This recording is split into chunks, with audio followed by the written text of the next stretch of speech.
forum. Well, I shouldn't say the last one. It won't be the last one, but it's the last one before town meeting. And we are going to get started in a few minutes. Apologies for the technical difficulties. We had a glitch with Zoom and it sent out a cancellation. So hopefully everybody got an email letting them know that this was not actually canceled. We tried to post on Facebook to let people know in various places, but and also emails went out. So hopefully that that you got those emails as well. All right, I'm going to just give it one more minute and then we're going to get going.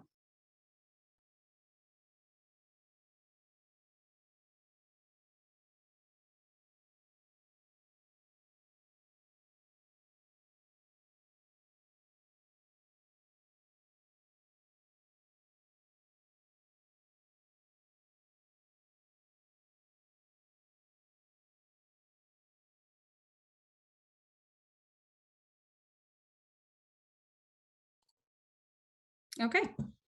So again, welcome. This is a community forum for the school building project. We have a lot of people registered for this, which is really exciting. So the plan for tonight is to give a presentation. If you've been to a PTO meeting recently, you may have seen it. So we're going to give a presentation and then we will open it up to Q&A. Given the size of the number of people attending, we are going to use the Q&A function in Zoom. So all questions, please enter them into the Q&A and then we will read out the question and answer it. So with that, if Emily, sorry, I want to introduce people who are on the Zoom here as panelists. You of course know Superintendent Emily Parks. And then we have Tim Bonfatti and Chin Lin from Compass, which is our owner's project manager. And we have Rob Fitzgerald and Don Walter from Doran Whittier. They are our architects, our design team. And then Diane, who you might see on the screen, she is with Compass as well. So if Emily, if you want to start sharing.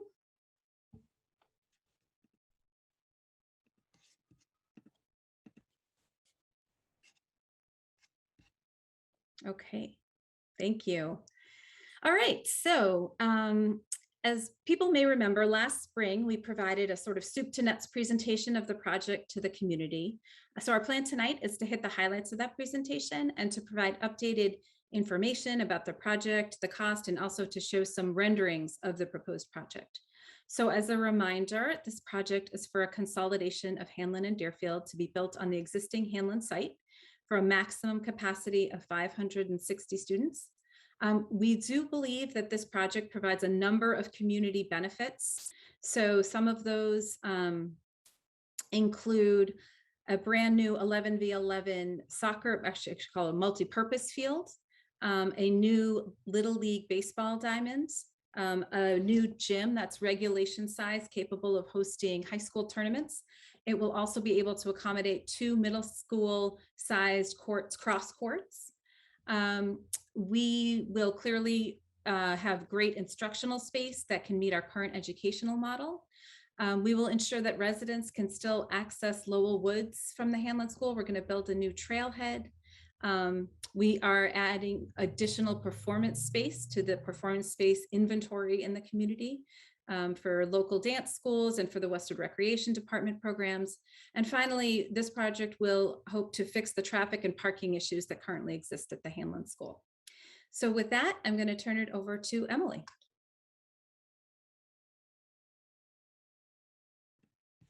Thanks, Maya. Good evening, everyone. Thanks for being here. So just to remind people of how we got here, back in 2015, the school committee commissioned a master planning capital needs studies to look at the conditions of all of our buildings. We have 7 school facilities in Westwood. And out of that study, what was revealed is that we have 3 elementary buildings that are in significant need of modernization. Those are Hanlon, Deerfield, and the Sheehan schools. Those 3 buildings were all built between 1948 and 1953. So the concerns in the building really fall into kind of 2 categories. So one is that all 3 of these schools have educational space deficiencies. In many cases, the classrooms are smaller than what is considered sort of industry standard for elementary schools today. They are smaller than the size of the classrooms that accommodate the kind of teaching and learning that you see in modern elementary schools. There are certainly deficiencies in terms of space for special education. When these buildings were built, special education wasn't a concept, and so they weren't built with those kinds of spaces and needs in mind. We are deficient in terms of having dedicated art space, dedicated music space. So a lot of things that that need to be addressed in order to support the educational program that we have in the Westwood Public Schools. In addition to that, though, each school really needs significant upgrades in terms of their systems. So our HVAC system, plumbing, electrical, our windows, the buildings aren't ADA accessible. Hanlon needs a new roof. And so these are significant needs. Some of the systems are original to these buildings, and 70 years later, despite a lot of investment in maintaining the buildings well, they are reaching the end of their useful life and need to be addressed. Both Hanlon and Deerfield have temporary modular classrooms. And Hanlon, though, out of the study was really identified as the school that was most in need. Just to show you a couple of pictures for people on the call who maybe haven't been inside these buildings in quite a while. Down here in the bottom left, this is an example of what I mean by insufficient educational space. So this is the art classroom at Deerfield. It actually isn't a classroom. It originally was a locker room off of the gym. It's a tiny little room that we use as an art classroom. You're looking down into the room here because it does require descending some stairs to get into it. It isn't accessible for all kids. The bottom middle picture is a library. It, of course, wasn't designed to be a library. It's a space that was designed to be a classroom. And you can see that in order to get our book collection in here, we've had to sort of stack the books vertically, which isn't usually what you do in an elementary library, where you want kids to be able to browse the book collection and do that independently. We have aging boilers. This is an example of some of the corroding pipes at the Hanlon. We attempted a few years ago to do a plumbing project at the Hanlon, but when we went out to bid, nobody would bid the job. The system is just quite antiquated, and we couldn't locate somebody who was interested in working on it. We have windows that don't open. We had a ceiling collapse in a classroom in Hanlon last February. Thankfully, the kids weren't there. And we can repair the ceiling, but what we did discover is that that the ceiling in Hanlon it wasn't put into code. It was probably code at the time, but it isn't up to current code. So that's just an example of sort of the ongoing challenges of maintaining aging buildings. So as a result of that master planning study, the district applied to the Massachusetts School Building Authority, the MASBA, which is an organization at the state that provides partial reimbursement to communities with significant capital needs in their schools for building projects. And it is competitive to get into it. We were very fortunate. The year that we applied, there were 82 communities that applied, and we were one of 15 that was accepted. We were accepted in for the Hanlon School. You're only permitted to submit for one school at a time. But after we were accepted for Hanlon, we went in and met with the MSBA and asked them if they would be willing to consider expanding their investment so that we could solve for more than one school. They were willing to allow us to consider the possibility of including 2 schools in the scope of this project. And so with that, at town meeting in 2018, residents voted to provide $1.75 million to engage in a feasibility study to figure out what this project would be. And I can say now, since this multi-year process has happened, that I feel really good about the level of community participation and engagement that we've had in Westwood. We have had about 75 open public meetings, 13 community forums. This is actually number 14.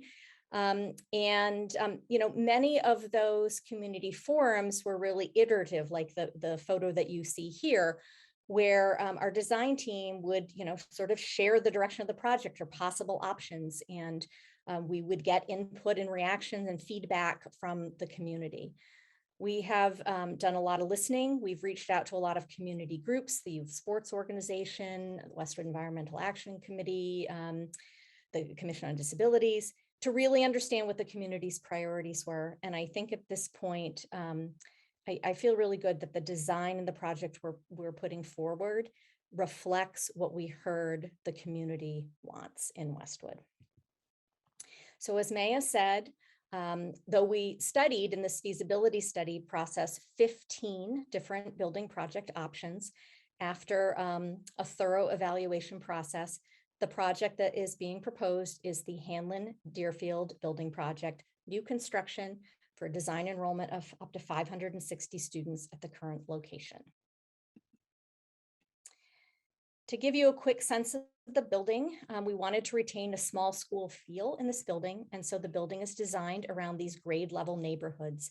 So you see sort of a cluster of classrooms, all students in the same grade, that are surrounding what we call an extended learning area. I mean, this is the corridor. It's just a little bit wider, and it's set up so that kids can work collaboratively, maybe even between classrooms, to do the kinds of hands-on inquiry-based things that kids in elementary schools do today. The pink spaces that you see on the floor plans are in some cases small group breakout space, which is something that we don't really have in Hanlon and Deerfield now. This is where our math and literacy specialists, for instance, can do their work with kids.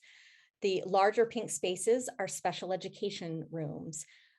We have several district-wide elementary special education programs. We're very proud of these programs and the fact that we are able to educate almost all of our students in their home communities.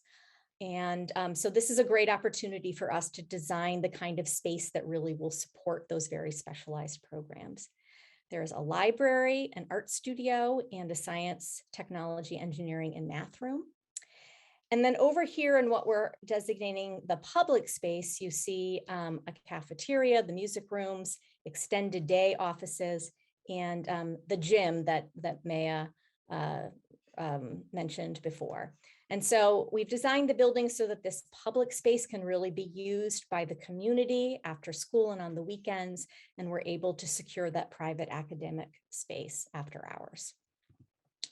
The second floor, we do have 2 floors for the academic wings, and so we have one grade level neighborhood stacked on top of the other. To give you a sense of what the building looks like, so this is the main entrance to the building leading up. The canopy here kind of leads the viewer up to the main entrance of the building. This is another look at the main entrance, is pulled out a little further. This is the academic classroom wing. This is the main lobby and administrative offices, extended day here, and then the gym over on the right. The design inspiration for the building really comes from the natural surroundings of the area. So we've been thinking of this as a school in the woods. The materials palette reflects that. And we really heard a lot from the community about wanting kids to be able to be outdoors, to have education connected to outdoors and nature. And so we have this outdoor learning area that is adjacent to the library and the art room and the STEM room for science education for interdisciplinary projects. And it's an exciting opportunity for us. If we go inside the building, you can see there's lots of natural light in the building. It's a warm, welcoming environment. This is the reception main office area. This is just a view of that same area, just from a different direction. This is the cafeteria space. We heard a lot from parents and teachers and students in the visioning process that they wanted a cafeteria that had different choices around seating. Some kids like to eat in small groups, some kids like to eat in big groups, some kids need like the hustle and bustle of a caf, other kids want some quiet areas. So we've tried to really meet all of those needs. As Maya mentioned, there's a performance space here incorporated into the cafeteria.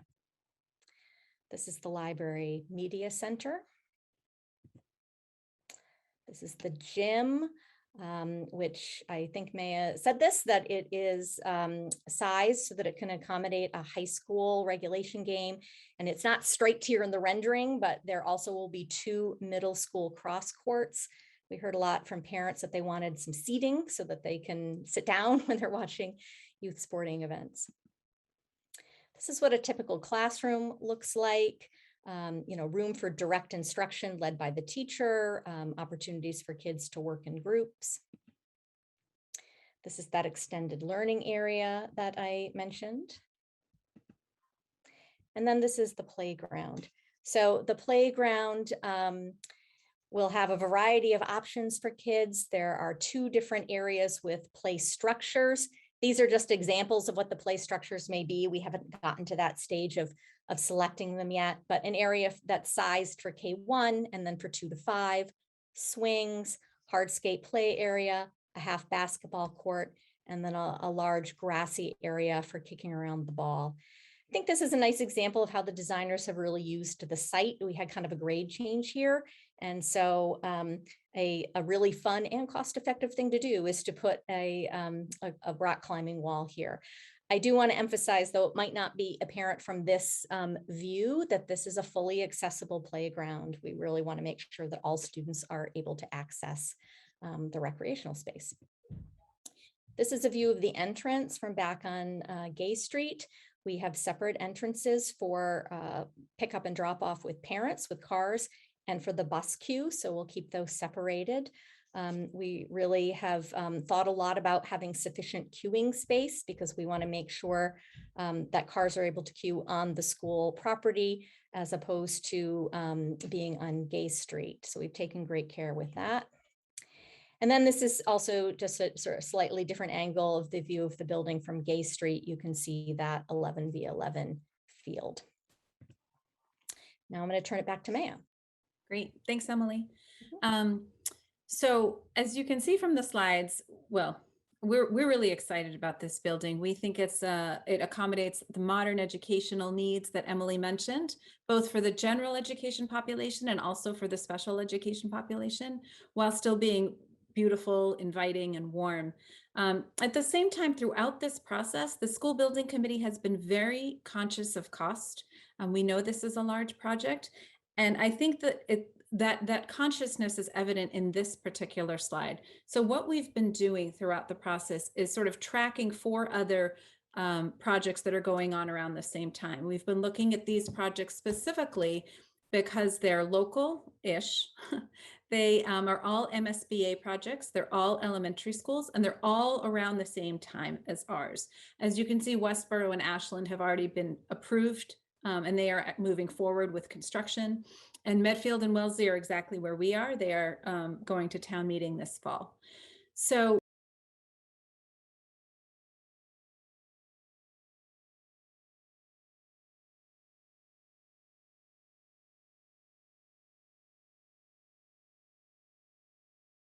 you buy a house, you look at the cost per square foot. That's sort of the apples to apples comparison. And when you look at that, you'll see that our cost per square foot is significantly lower than these other 4 schools. And we are actually really proud of this fact. These schools range anywhere from $650 to $695. Our cost per square foot is at $621. In addition, even with that, we've gotten to include some great sustainability benefits, some great green benefits. This building will be net zero ready. It will be fossil fuel free. It will have a geothermal heating system with geothermal wells. And the MSBA is actually so excited by our project that they've invited Westwood to speak at a seminar, I think in a month or a week or very soon, to talk exactly about how we were able to design a sustainable building at a very cost-effective manner. So we're proud of the work that the SBC, the design team, has done to get us where we are. And we think this is a great project, but it's still fiscally responsible, which is one of the main goals of the SBC.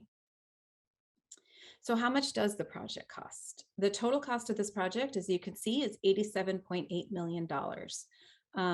The MSBA has committed to a reimbursement amount of up to $18.2 million. So the total project cost to town residents will be $69.5 million. So how much is that to the taxpayer? Well, we have a slide for that too. We got this slide from Pam Dukeman, who is the town financial director. What she did is she took that town estimated cost, the 69.5 million, and she ran these numbers. Pam has told us that at this point, given the current bond market and Westwood's strong rating, she is very comfortable with assuming that we will get a 2% interest rate. So if we take a bond, a 30-year bond out at a 2% interest rate with level debt service payments, then the cost per $100,000 of home value on an annual basis is $55. To put that another way, if you look at the average home in Westwood, which is now worth $837,300, that particular homeowner, that average homeowner, their annual cost for this project will be $462, which is, or around $38 per month. That's the increase in tax that that homeowner would see for this project. I want to mention that that tax is set. It doesn't increase as the value of your house increases. As Westwood housing values increase along, you will continue to pay that $462 in year 1, even in year 25. You will still see that $462. It is a level debt service payment. In better news, the high school bond, which we purchased 20 years ago to construct the new high school, is actually rolling off in 2023, right around the time that this bond will be purchased. So with that, the tax effect will be a reduction of $60 for that average homeowner, or $7.20 per $100,000 of home value. So the net effect to the average homeowner once that high school bond rolls off is about $400 per year, or around $33 per month for this project. We do have a calculator on the school building website where you can type in your specific assessed value, and it will tell you exactly what your personal tax liability will be. So I recommend you head over to the building project website, which you can access from the district website, if you want to see what your specific tax liability will be. So just to give you a sense, so as I mentioned, the high school debt, this project's debt will require the town to authorize a debt exclusion at town meeting and in the election, which are coming up. So we wanted to give you a sense of the last few times the school has gone before the town and asked for funds above Proposition 2.5. So the 2 points I wanted to make here is that schools have not asked residents for any money above Proposition 2.5 for anything at all in 13 years. In 2008, we did ask for an operational override. That was to balance the budget. But since 2008, we've been operating within 2.5, and we haven't gone back to the town for any additional funds, which for a municipality is fairly unusual. A lot of municipalities see schools back in front of town meeting every 3-4 years looking for overrides. In addition, schools haven't asked residents for any money above Proposition 2.5 for capital projects in 19 years.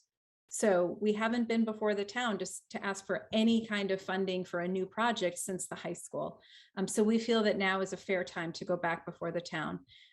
This is really how municipalities build buildings, through debt exclusion. So we feel that the time is right now to ask for this project. So I want to stress that there is unfortunately no do nothing option. The Hanlon Deerfield project is the district's capital plan for these two schools. This is how we anticipate dealing with these antiquated schools. If this project doesn't go forward, the building deficiencies will still have to be addressed. During the feasibility study, we did learn that the base repair cost of these schools, and that means just making them in compliance with current codes. They're currently not in compliance with code because they've been grandfathered in, but bringing them up to code and also fixing the mechanical systems will cost a total of about $41.7 million for both schools. The assessed value of these schools is about $10.39. So for a base repair, the town will spend around $41.7 million on buildings that are worth about 10.4. As I mentioned, it does bring the buildings up into code, but it doesn't solve most of the existing problems that we have with the schools. That Emily mentioned, the 2 small classrooms, the inadequate space for special education, the parking issues, the traffic issues. It will solve the accessibility issue.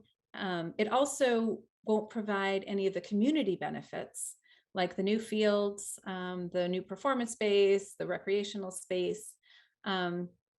Also, we do right now, the Hanlon School, and I think the Deerfield too, cannot accommodate the expected growth that we see over the next 10 years. So at some point, we would probably have to do some sort of addition to those schools as well. And finally, maintaining these buildings will take away money from the other schools because they're older and they will require more support as opposed to a new building. So that's sort of what would happen, if this project doesn't move forward. So where are we? Well, right now, it's October 2021, and we have a special town meeting and a special election coming up. The special town meeting is on Monday, this coming Monday, October 18th at 5 p.m. on Flahay Field. We will need a 2/3 majority to pass this project at town meeting. And I think there will be babysitting available. The High School National Honor Society has offered to kindly babysit the kids. They did this at the Springtown meeting as well. So there is daycare if anyone needs that.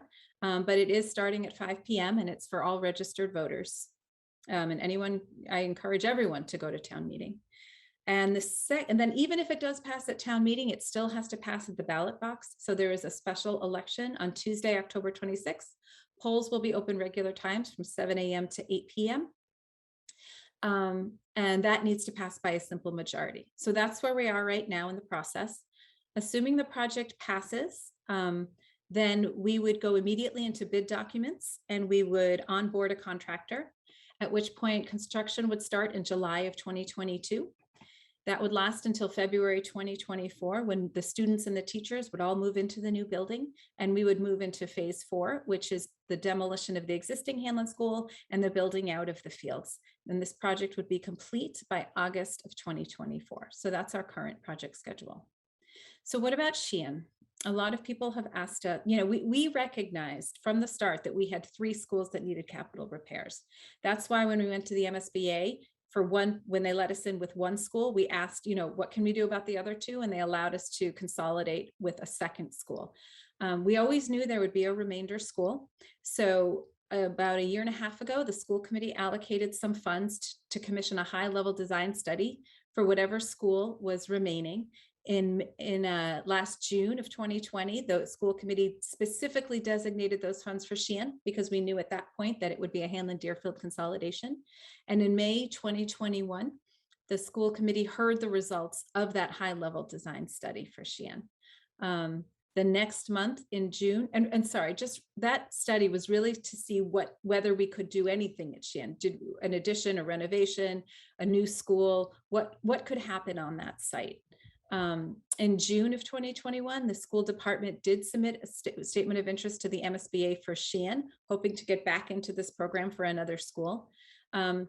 We are not terribly optimistic about our results for getting in, particularly on the first try, especially when this current Hanlon Deerfield project hasn't broken ground, but we certainly wanted to give it a try and we will continue to do that. And we will find out if we are in or not in February of 2022. We have put up this potential timeline. This timeline was worked out by the design team in a way that was sort of manageable from a construction perspective. It's something that could be done. Now, at the end of the day, what happens to Sheehan is going to be up to the town and the community. And, we know that there's other municipal projects that are potentially in the pipeline. So I think it's up to the town to decide what are the priorities. But, as a school committee member, I will always advocate for the schools. And so, and we were well aware that Sheehan is also in need of modernization. So that's Sheehan. And I think, what's next? Well, town meeting is next, and that's on Monday. as I mentioned, and then the special town election. And those are really the only 2 dates we can talk about, because if this project doesn't move forward there, then it just won't move forward. So we are really focused on these 2 dates. So I think that's it for our presentation. We are going to move to the Q&A. I think a number of people have actually entered as Emily Parks because of a link that we gave out. Looks like I'm asking a lot of questions. In a last minute attempt to try and combat the confusion about the cancellation, we sent out a link via email, and anyone who came in through that link is coming in as Emily Parks. So if you submit a question as Emily Parks, if you can just put your name in the question, just so we know who you are, that would be helpful. Thank you. All right, so Emily, do you want to, do you want to jump in? Okay. Yes, I will. Okay, so the first question is from Eric Maxwell, and it says, what are the plans for the Deerfield School area once the schools are combined in the Hanlon site? So that's a good question. So what will happen is that the first step is that the school department will assess whether or not we anticipate having any other educational use for the Deerfield school. And so, for example, something that we might think about is, if we were going forward with a Shennan project, would there be any reason that we would potentially need to use the Deerfield school as swing space, for example?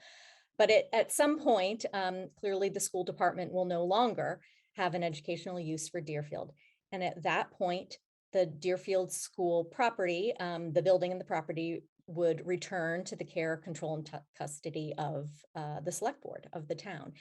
And so at that point, there would have to be a town process, presumably involving a town meeting, I would imagine, although I don't know, in order to determine what happens to the Deerfield school. I will say that the MSBA is pretty strict that so they would not allow, for instance, some kind of, for the town to sell the property. If that were the case, then we would have to give back the $18.2 million in reimbursement. They're not interested in towns, flipping properties. So we could take a look at municipal uses. Second question here, as Shennan is the oldest of the 3 schools and not targeted for improvement at this time, what's the 5 to 10 year outlook for Shennan? What's the likelihood we're having this discussion in the near future for Shennan?